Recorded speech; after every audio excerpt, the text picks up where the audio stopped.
Assalamualaikum warahmatullahi wabarakatuh. Saudaraku yang dirahmati Allah, pernahkah kita berada di titik paling rendah dalam hidup? Sudah berusaha menjadi baik tapi justru diremehkan.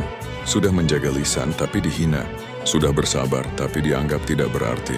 Ada saatnya kita diam bukan karena kalah, tapi karena lelah menjelaskan diri kepada manusia. Di titik itulah hati terasa sempit, doa terasa berat, dan dunia seakan menutup pintunya.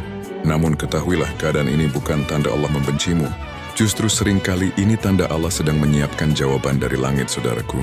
Rasulullah dan manusia paling mulia pernah merasakan luka yang sangat dalam. Beliau kehilangan putra-putranya. Satu persatu dipanggil oleh Allah. Hati seorang ayah mana yang tidak hancur? Belum selesai luka itu, orang-orang Quraisy datang dengan hinaan. Mereka berkata Muhammad itu abtar, terputus, tidak punya penerus, tidak punya masa depan. Bayangkan.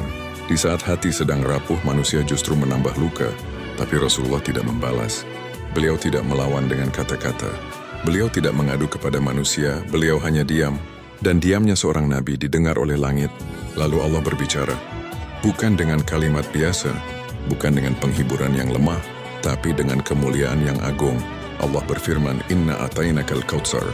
Sesungguhnya kami telah memberimu al-kautsar. Saudaraku, perhatikan baik-baik. Allah tidak berkata kami akan memberi, tapi kami telah memberi. Artinya apa? Kemuliaan Rasulullah tidak menunggu pengakuan manusia, tidak bergantung pada pujian siapapun. Kemuliaannya sudah ditetapkan oleh Allah. Di saat manusia sibuk menghina, Allah sibuk memuliakan. Dan dari sinilah kita belajar bahwa kehinaan di mata manusia tidak selalu berarti kehinaan di sisi Allah. Bisa jadi justru saat itulah Allah sedang berkata, tenanglah, aku bersamamu. Saudaraku yang dirahmati Allah, tidak semua luka bisa kita ceritakan. Ada luka yang hanya disimpan di dalam dada, tersenyum di luar tapi hancur di dalam. Begitulah yang dialami Rasulullah. Beliau bukan hanya kehilangan anak, beliau kehilangan harapan yang manusia pahami sebagai penerus. Di masyarakat Arab saat itu, anak laki-laki adalah kebanggaan. Nama keluarga, kelanjutan nasab. Ketika putra-putra Rasulullah wafat, orang-orang Quraisy melihatnya sebagai kelemahan. Mereka tidak melihat kesabaran, tidak melihat keteguhan iman. Mereka hanya melihat kesempatan untuk menghina. Mereka berkata, biarkan saja Muhammad, dia itu abtar. Jika dia mati, dakwahnya akan mati. Ucapan itu tajam, tidak diucapkan dengan pedang, tapi melukai lebih dalam dari senjata. Namun Rasulullah tidak membela diri. Beliau tidak berteriak membenarkan. Beliau tidak sibuk menjelaskan takdir Allah kepada manusia yang hatinya tertutup. Beliau memilih diam. Dan diamnya Nabi bukanlah kelemahan. Itu adalah puncak tawakal, saudaraku. Disinilah kita sering salah paham. Kita mengira orang yang diam itu kalah. Padahal bisa jadi, dia sedang menyerahkan urusannya langsung kepada Allah. Karena ada masalah yang tidak bisa diselesaikan dengan kata-kata. Ada kehinaan yang tidak perlu dijawab dengan pembelaan. Ada luka yang hanya bisa disembuhkan oleh langit. Dan benar saja, di saat manusia sibuk memberi label hina, Allah sedang menyiapkan kemuliaan yang jauh lebih besar. Bab ini mengajarkan kita satu hal. Jika hari ini kamu disakiti, direndahkan, dan tidak mampu membela diri, tenanglah. Bukan berarti kamu lemah.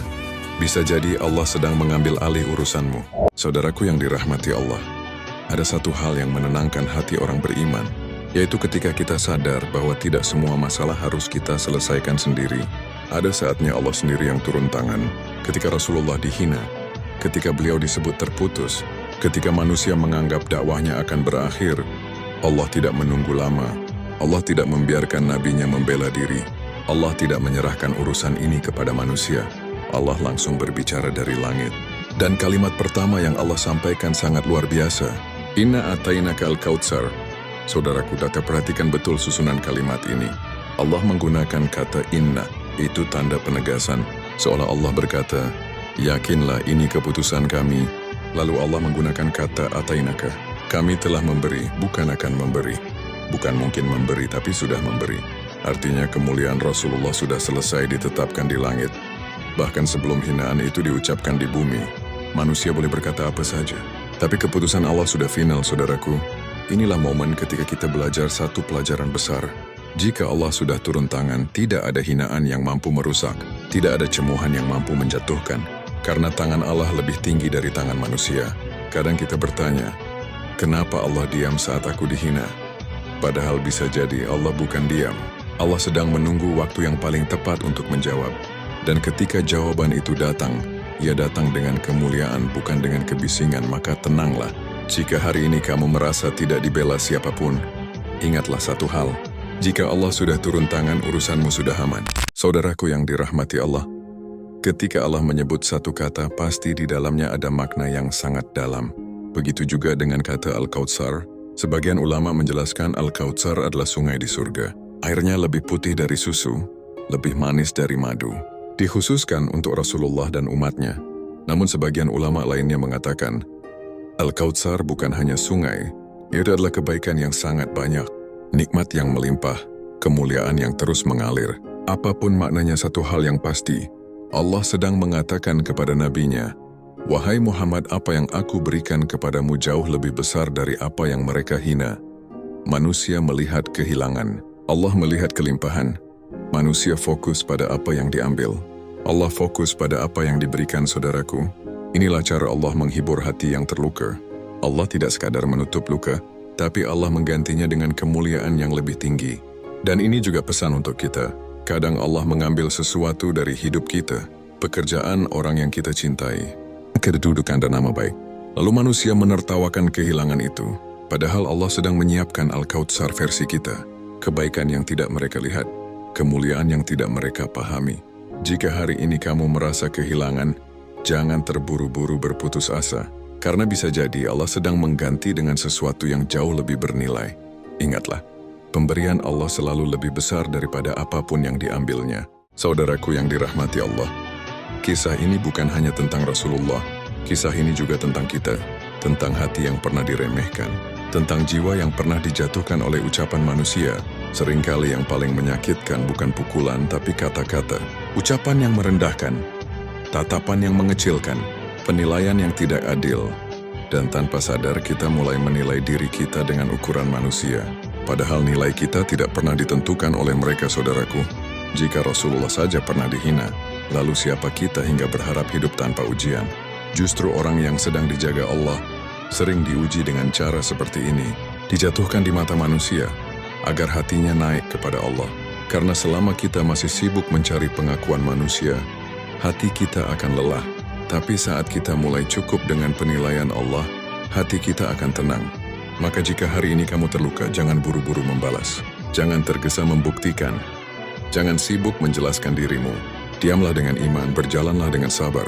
Karena Allah tidak pernah lalai melihat air mata yang jatuh dalam doa. Ingat satu hal ini, bisa jadi kamu direndahkan oleh manusia, karena Allah sedang menyiapkanmu untuk dimuliakan olehnya. Saudaraku yang dirahmati Allah, ketika Allah membela Rasulullah, Allah tidak memerintahkan beliau untuk membalas hinaan. Allah tidak menyuruh nabinya mencari pengakuan manusia. Justru Allah memberikan solusi yang sangat berbeda.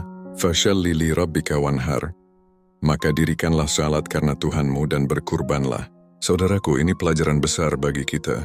Saat hati terluka, Allah tidak menyuruh kita berteriak. Allah memanggil kita untuk sujud, karena sujud adalah tempat paling rendah bagi tubuh, namun paling tinggi bagi derajat. Salat menghubungkan hati yang hancur dengan Tuhan yang Maha Menguatkan. Dan kurban mengajarkan kita untuk melepaskan apa yang paling kita cintai demi Allah. Artinya apa? Saat kamu disakiti manusia, jangan biarkan hatimu dipenuhi dendam. Penuhi ia dengan ibadah, karena ibadah adalah cara Allah membersihkan luka. Dan kedekatan kepada Allah adalah bentuk kemuliaan tertinggi, saudaraku. Solusi Allah memang sering tidak masuk logika manusia, tapi selalu tepat sasaran, selalu menenangkan, dan selalu mengangkat derajat. Jika hari ini kamu bingung harus berbuat apa, ingat ayat ini. Datanglah kepada Allah, karena di sanalah jawaban terbaik berada. Saudaraku yang dirahmati Allah, di akhir surat Al-Kautsar Allah menutup dengan satu kalimat yang sangat tegas. Inna syani'aka huwal abtar. Sesungguhnya orang yang membencimu dialah yang terputus. Perhatikan baik-baik. Manusia menyebut Nabi terputus, tapi Allah membalikkan penilaian itu. Yang terputus bukan Rasulullah. Yang terputus adalah mereka yang hidup dengan kebencian. Saudaraku, ini hukum Allah yang tidak pernah berubah. Orang yang sibuk menjatuhkan orang lain sebenarnya sedang menggali keterputusannya sendiri. Nama mereka mungkin dikenal sesaat, suara mereka mungkin keras sebentar, tapi jejaknya akan hilang. Sedangkan orang yang dimuliakan Allah meski pernah dihina, namanya akan hidup sepanjang zaman. Lihatlah Rasulullah hari ini. Namanya disebut setiap azan, shalawat mengalir di seluruh penjuru dunia. Dan lihatlah orang-orang yang dulu menghina beliau. Nama mereka hanya tinggal dalam sejarah, tanpa kemuliaan saudaraku. Jika hari ini kamu difitnah, dijatuhkan dan disakiti, jangan takut kehilangan nama, jangan takut kehilangan pengakuan, karena Allah yang menentukan siapa yang akan dikenang dan siapa yang akan terputus. Biarkan Allah yang menilai, karena penilaiannya selalu paling adil. Saudaraku yang dirahmati Allah, jika hari ini kamu merasa kecil di mata manusia, jangan berkecil hati. Karena pandangan manusia terbatas, sedangkan pandangan Allah tidak pernah salah. Bisa jadi mereka melihat kegagalan, sementara Allah melihat proses. Mereka melihat kekurangan, sementara Allah melihat ketulusan. Ingatlah, Allah yang mengangkat derajat bukan manusia. Allah yang memuliakan bukan pujian. Jika Allah sudah berkata, sesungguhnya kami telah memberimu, maka tidak ada satupun hinaan yang mampu menghapus kemuliaan itu. Maka teruslah berjalan, teruslah berbuat baik meski tidak dipuji, teruslah bersabar meski tidak dimengerti, teruslah ikhlas meski tidak dihargai. Karena kemuliaan sejati bukan ketika manusia bertepuk tangan, tetapi ketika Allah ridha. Dan kelak, di waktu yang paling tepat Allah akan memperlihatkan jawabannya, bahwa kehinaan di mata manusia tidak pernah sia-sia jika ia mengantarkan kita kepada kemuliaan di sisi Allah. Wassalamualaikum warahmatullahi wabarakatuh.